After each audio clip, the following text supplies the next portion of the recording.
Welcome to the University of Maryland, Baltimore County. I'm Dr. Denis Provencher, Associate Professor of French and Intercultural Communication. And today I have my colleague, Dr. Edward Larkey, Professor of German Studies and Intercultural Communication, and we're going to talk to Dr. Larkey about his research. Dr. Larkey, I think the first question I have for you is where did you receive your degrees, where did you train, and how has this kind of influenced your research? I started out by going to Ohio State University in Columbus, Ohio in 1968, and I stayed there for 3 years. Studied German and history there, more German than history. And before they offered me a teaching assistantship there in German, because I guess I was good enough to be a teaching assistant while I was an undergraduate. But instead of doing that, I went to Germany and started to study there at the University of Marburg in 1971. And so I didn't finish in the US, so I went over to Germany and I studied German and political science over there, and German literature and political science. And the reason why it was German literature, because you couldn't really do cultural studies in Germany at that time. You either had to do folkloric studies or anthropology or not even film studies. So that was practically the only thing you could do outside of literary studies. And so I finished up in West Germany by writing a master's thesis on the literature of the West German student movement throughout the 60s and 70s. And while I was over in West Germany, I was a member of the student government in the university, and I was politically active, and partly because of the political activity and partly because of my interest, I was offered a scholarship to go study in East Germany. And in 1978, I finished my master's thesis in July, and then in September I went over to East Berlin to study at the Humboldt University. And when I was there, I was originally there for 10 months to do, it was called supplemental studies of 10 months. It was kind of like a tacked on thing to a normal course of studies. And while I was over there, I applied to enter a doctoral program in cultural studies, and it was approved while I was back in the States for one semester at the University of Wisconsin in Madison. And then after that fall semester in 1979, I went back over to East Berlin in 1980 and stayed there until 1984. And Finished up in 1984? Well, I finished kind of my studies. I had to leave the country because my visa was expiring and I got married. But I got my degree in 1986 while I was here. What kind of first prompted you to want to leave the States and go to Germany to do your studies? Well, when you study a language in the US, you kind of get pretty good training to a certain extent, and if you're very dedicated to it, you can achieve some degree of competency and fluency. But I think I felt that after 3.5 years of study that I really wasn't equipped to really speak the language and write the language very well. So I went over to Marburg thinking that if I stayed a year, that would probably do it, and then I would come back and get my degree. But I really liked it over there, for one thing. The political situation, I mean, it was the time of the Vietnam War, so the story of Ohio was that Richard Nixon came to the campus, President Nixon at the time, and visited the campus, and he was not a very popular figure, and the whole anti-war movement kind of devolved into a lot of student protests against the military, and as a result of the kind of ensuing disappointment with the outcomes of those demonstrations, I kind of thought that it would be also a good time to change scenery and go somewhere else. And as a matter of fact, when I went over to Germany, it was like picking up where the US student movement left off, and it was much more organized and much more ideological and much more satisfying to actually... And you felt the momentum continuing while you were there. Exactly. And so I stayed there. I got politically involved. I was working with a whole series of foreign students. We had a foreign student organization that was, it combined people from all continents and all countries, basically.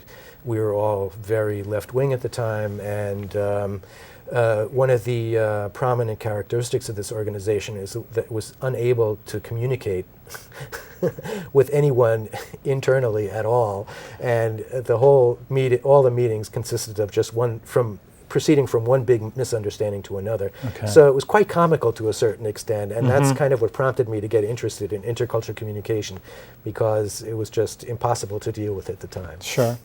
Now, when you went to Germany and you started studying popular culture and cultural studies, did you feel that there was a connection between the politics and what was going on in the classroom?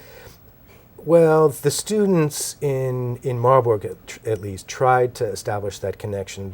That was a time when there were a lot of university reforms happening, and the university reforms tried to establish the connection between the real world and studies. But German universities are at the time, they were kind of peculiar in that they were set up to be elite universities, and yet they were gradually opening up more and more to students who were first-generation students. And so there was still a kind of elite ideology, as in, we are the leaders of society, and we have to be equipped to conceptually deal with a variety of different situations, but yet the people that were coming into the university were never put in the situation of being among the elite. And so it was a very complicated situation at the time, so there were a lot of sort of reform measures set in place, and there was even a push to make the so-called Reform University to address that gap between reality of reforming society and the elite university. And so as a student, I went through this kind of transition. They were actually called transition courses from school to the university, where they tried to introduce students to how to write a paper, how to ask questions, how to really do scholarly and academic work. And that was very invigorating. I thought that was very interesting, because I had gone to Ohio State, and that was definitely not an elite university. You know, like there were like 40 or 50,000 students there. You get kind of lost in it. But that was that was very good. So then why did you gravitate toward popular culture? Well, I specifically did not want to study literature originally, because I thought, well, how are people's consciousness being formed? Are they being formed by literature, or is consciousness being formed by other media? And the answer is, of course, by other media. At the time, I thought it was radio, but in reality, it was like this transition between radio and television, and then radio and popular music and things like that. So I was much more interested in the electronic media and its impact upon people's daily consciousness than any of the literary critics were working on. And it was very difficult to get at that. The only way to get at that was really through folklore, and all the folklore was very much directed to sort of artisanal production, regional folk, not cultural industries things. And so the whole notion of cultural industries was very much looked down upon because of the Frankfurt School, writing about how bad the cultural industries were because all of culture was commodified, and it was just impossible to escape the commodification of culture. Well, that completely prevented anyone from establishing an alternative model of what needed to be done to change people's consciousness. If you're postulating cultural imperialism, well, how do you work against that if everything is that? You have to establish spaces to be able to do that, and it was conceptually impossible to do that at the time. So when you started working on your doctoral thesis, what kind of texts were you looking at? Well, you have to remember that was in East Germany, and the only texts that you could work on were Marxist and Leninist texts. And it was very difficult to do. I started out in West Germany with what was called critical psychology. And critical psychology tried to make space between the social determination of people's consciousness on the one side and how individuals could react to that on the other. And so it kind of postulated certain forms of individuality that were able to do that.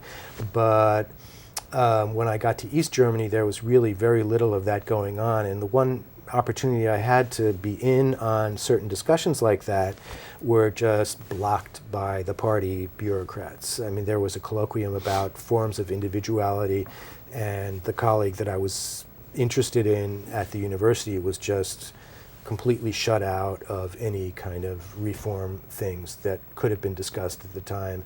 And that kind of turned me off to the whole way of trying to talk about social issues in East Germany, because I mean the society obviously was approaching a crisis point even in the late 70s and early 80s. And if you can't talk about those kinds of things as an academic, well, naturally your political system is not going to have any resources at its disposal to try to deal with the problems that arise from internal contradictions like that.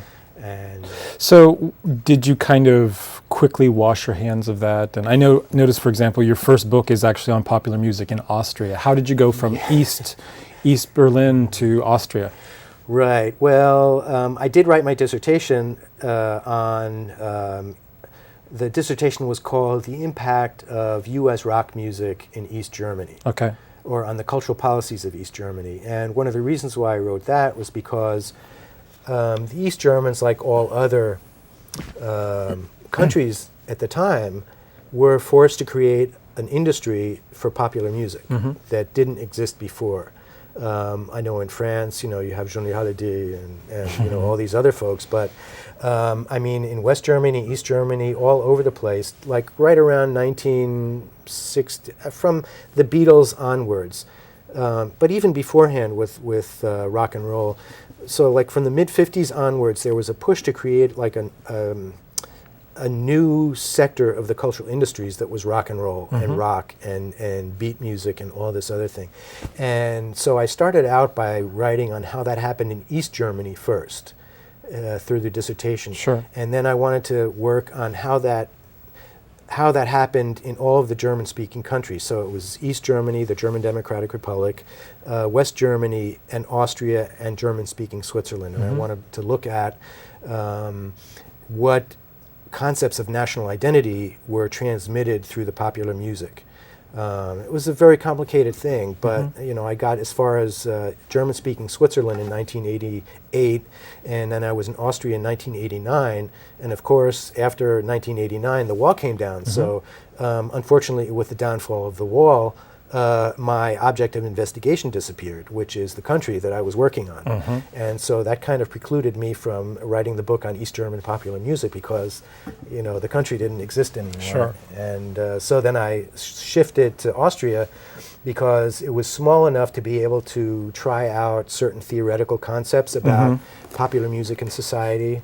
And it allowed me to finish, working on certain theoretical constructs and presenting them there in that book. And in a nutshell, could you kind of... Well... I know it's been a while since you've written this particular book, but...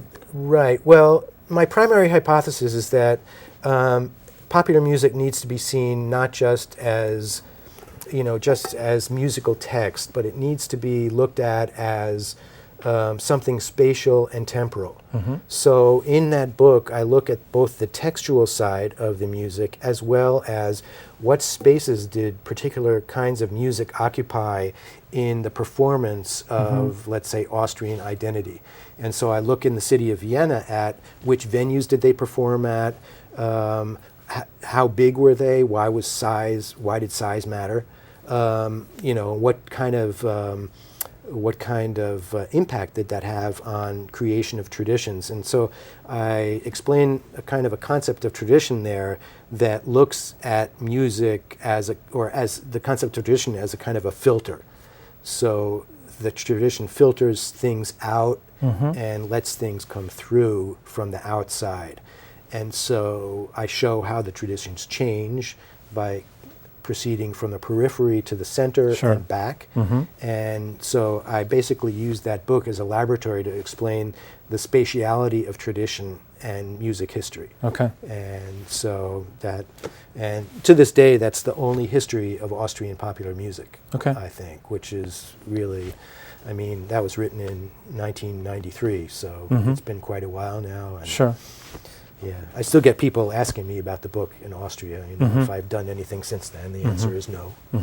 So. What kind of music were you listening to at the time while you were writing the book? We talk about the kind of the scholarly part of the experience, but what kinds of things do you connect with when you're at home writing and I always listen to the music when I'm writing, because it always puts me in a good mood, because it's really kind of interesting stuff, and especially the Austrian stuff was very peculiar to Austria. I mean, they have, and especially Vienna as a working class city, it was the primary German city for most of the time up until the 20th century. So it has a really strong history of German culture, for one thing, but also a very strong history of aristocratic German culture, and also the opposition to that.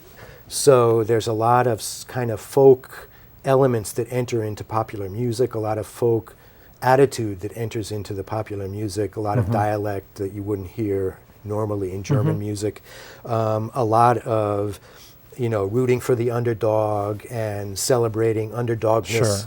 Underdogness. Yeah, so I mean, it's really kind of neat. And so you were able to still use some of the scholarly literature from folklore to talk about what was going on in the musical text. Yeah, to a certain extent, but the folkloric literature, with one exception, is peculiar in that it really doesn't include industry. I mean, folklore and industry are at loggerheads with each other, and so the theory of folklore, up until very recently, I think Hermann Bausinger is one in Germany that does that kind of thing, but up until, I'm going to say the end of the 70s, the early 80s, folklore didn't really take into consideration industrial production.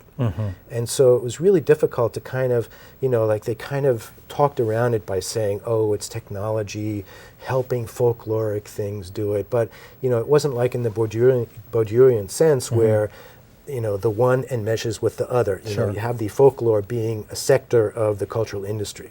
It wasn't like that. It was very difficult to say that back then. Okay.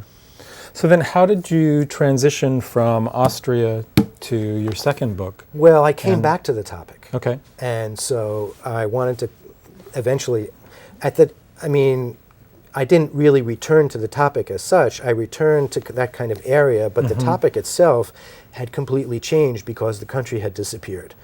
And so when the country disappears, what happened was the archives opened up, because what I had to do for the dissertation was I had to just take the kind of print media reflection of what was going on in the political sphere to talk about how popular music was developing. And so it was like doubly refracted. And because the ideology about what the music was supposed to be was not the reality of what was actually going on. And so for me, the reality of what was going on, and that's what I say in this book, is that popular music in East Germany was becoming more and more commercialized. But there was no concept of commercialization to talk about that at the time. So the archives opened up when the wall came down. And so it was possible to gain access to all of these secret documents that had been talking about these issues, that all of a sudden you could put together an argument and a discourse about how commercialization was proceeding and how it was being, let's say, ideologically justified. And beforehand I got at the ideological justification, but I couldn't say what was actually happening because I didn't have access to the secret statistics that would actually prove that that was happening. Right. And so I used the 90s to work that through in this book. And I know you've mentioned to me that it took you a long time to write the second book. 12 years. And what do you attribute that to? The only time I had to work was the summer. Okay. You can't, when you're teaching full time, it's if you don't get grants, outside grants, and I got several outside grants for it. I got a grant from the Wenner-Gren Foundation for Anthropological Research. Okay. I got a Fulbright grant from it. I got a grant from the German Academic Exchange Service. I got a Rockefeller grant at NYU to work on similar things like that, but it still took 12 years of going to the archives every summer and just looking at the documents. So do you want to share some of the secrets with us that you found? It was very paradoxical because the government wanted to, of course, get the loyalty of the youths who were listening to the music. And so, but the government claimed a monopoly over cultural production and distribution. But the music itself and a lot of the cultural impulses came from the West over the airwaves. And so there was no monopoly. So if you're trying to claim monopoly and don't have one, it kind of makes you a little bit less credible than it would be otherwise. And so the government was always in this credibility gap and legitimacy gap. That's on the one hand. But in order to get the loyalty of the people, they would make accommodations to whatever influences would enter in the country. So the music groups had to get musical instruments, let's say. Okay. So how did they do it? They weren't allowed to just import musical instruments. They had to, go through various illegal and half-legal channels to get the instruments to a certain extent. Or the records. If they wanted to get records, they had to kind of illegally import the records to get in because it wasn't allowed to get the records inside the country. It could be done, but on the other hand, the government was very, very willing to have the rock bands play music that was socially credible on the one and culturally credible on the one hand, and be popular on the other. So the rock bands were kind of in this quandary of, well, how do I do that if I don't have the musical instruments and I don't have the access to the music that I should have? I can't travel to the West, so how am I going to do that? And you want me, you would like me to, have the latest sounds. How can I have the latest sounds if I only get 4 hours of studio time once every 3 months to make my recordings and stuff? So the rock bands were in a really, really difficult situation. And what I did in this book, I kind of pointed out that the paradoxes of making music in East Germany at the time, that the government would let things happen that grew up spontaneously, like importing records, reproducing musical sounds, distributing music through subversive channels and things like that, just to make sure things worked. But in letting things happen, it would also point out the kind of weakness of the party in maintaining its control. So it was always this tension between the claims of the party for control on the one hand and the actual lack of control on the other. And that's what I work out here. That's why I'm calling it commercialization, because what happened is that the manner of producing music approached more and more the manner of producing music in the West. In the West. So they had private studios, they had commodity music, they had they had performances that they had to sell tickets to, they had publicity that they had to make posters with, and all the trappings of a capitalist popular music scene, and yet the government would say, oh, that's popular music and socialism. It was difficult to do audience things with this because at the time the country didn't exist anymore, and it's very difficult to do audience research with music that's like 20, 30 years old already. Sure. And the only thing you can really do with that is say, how did you feel when you were listening to this record and stuff? And people's memories are very, very selective. It's very dangerous and very difficult and very complicated to get at people's true feelings, because after like 5-10 years they forget things, they want to present things in a certain way, and when you confront them with their own written statements and practices about what they've done way back then they say, oh, it couldn't have been that way, or and you're saying, well, I quote blah blah blah, and they're saying, oh, I couldn't have said that. And so it's very difficult then to work ethnographically under those kinds of conditions. So I didn't really even try to do that particularly broadly here. I did do several interviews, and I did do a lot of work with the listeners' letters to the radio station. There is a chapter or two on the letters that listeners wrote to the radio station to ask for music and to react to music that was played, how it was played, where it was played, and things like that. So, I did do a little bit of ethnographic work, but through the documents that I had there. And I think that was the best way to do it at the time. Okay. Now, tell us a little bit about how the new project developed on German television. I know you've worked on Ugly Betty, or comparison between U.S. and German productions of Ugly Betty, which is fascinating. Yeah. It was funny. I was over in Germany, I think it was in 2004. I turned on the television, and all of a sudden, I see this face, and I'm going, I recognize that face. And I'm going, that looks very much like Ugly Betty, but it's got blonde hair and it's ugly, in the same way, but it's different. And so I was really interested in that. And so it turns out that that was the German version of the telenovela from Colombia, Yo Soy Betty La Fea. Okay. And so I thought, oh, this is really kind of interesting that both countries are doing this remake of this Colombian telenovela. So, I thought, oh, that's really cool. So, I knew that the Ugly Betty in the U.S. was very much a Latina, Queens, working class kind of thing. But the German one was different.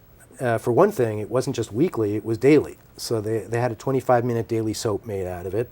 And the woman's family, the Betty whose name was Lisa, which is from Elizabeth, which is Betty, right? So, the Germans, they kind of came up with the name from the back end and not from the front end.